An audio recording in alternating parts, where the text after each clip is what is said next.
Welcome, everybody, to the Mark Nofri Head Coaches Show. As always, joined by the head coach of Sacred Heart Football, Mark Nofri. And a victory for you guys and a hard-fought 4-1 against the CCSU Blue Devils team playing for pride.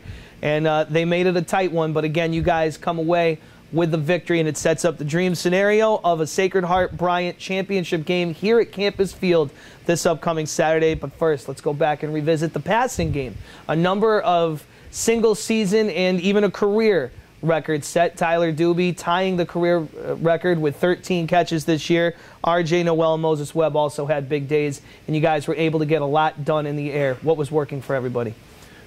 Just, you know, our playmakers. I mean, if you go back and you look at the kids on offense who make plays for us during the course of the year, it's Tyler, it's RJ, it's Moses.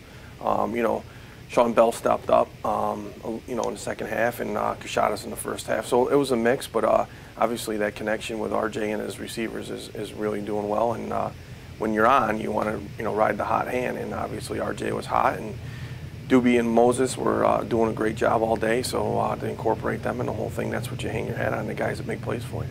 Another week and another tough game. CCSU steps up and gives you everything they have through 4 quarters, and it comes down to a, you know, one that kind of comes down to the wire. Do you think that helps you guys going into a situation like this week where you get everyone's best every week and you got to really, really grind out a game to come away with a W? Yeah, I do. I think our kids are prepared. If you go back and you look at the games that they were in, you know, Delaware was a tight game. Duquesne was a last-second deal. St. Francis, it went down to the wire. Central Connecticut went down to the wire. So our kids are obviously prepared for those type of games, and they find ways to win. But also, you know, we need to play better football. I don't know if we've played our best in probably 3 or 4 weeks.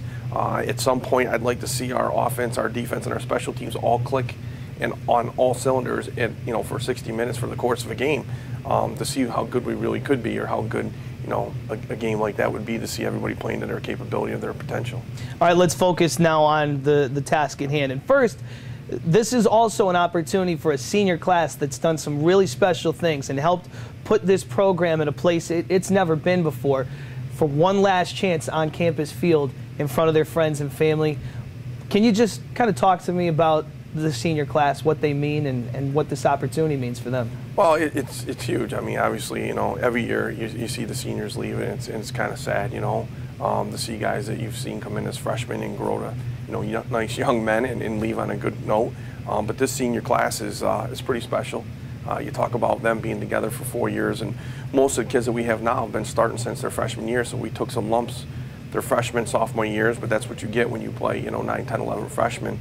And then their junior and senior year, they were able to lay the foundation for continued, hopefully, success in an NEC championship last year. And who knows what will come this Saturday, but they're the foundation of what we've done here in the building blocks. And to see them leave, you know, it's going to be sad and upsetting, but, you know, I'm proud of each and every one of them for what they've accomplished here. And like I said, they're great young men, and hopefully they leave here better people and, you know, better for what they've done here and knowing what they've done.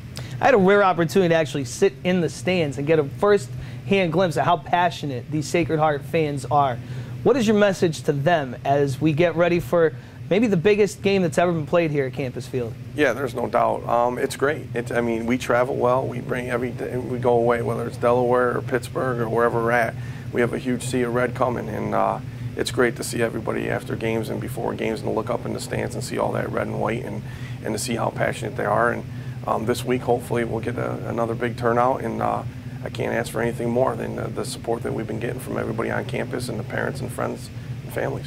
All right, we'll finish with this. This is the second straight year you're in an NEC championship game, the regular season finale. You have the experience of that game last year. It's a different opponent, different situation, and you guys are trying to defend a title. So just an incredible opportunity. What needs to be done against a Bryant team that is undefeated in NEC and nationally ranked? Oh, they're good. You know, they're a good football team. They don't make mistakes, and they play physical, downhill football. They're well coached. You know, Marty does a great job down there, and we're going to have our hands full. So our kids need to step up. They understand what's at stake. So getting ready for the game and being prepared, they will be. Now it's a matter, I think, of going out and executing it, and whoever makes the least amount of mistakes will come out on top. All right, well, we really are looking forward to Saturday. It's going to be a great one. Thanks. Coach Mark Nofri, the head coach of the Sacred Heart Pioneers, as they gear up for this incredible opportunity. Sacred Heart and Bryant for an NEC championship, high noon here at Campus Field, and a potential berth in the FCS playoffs.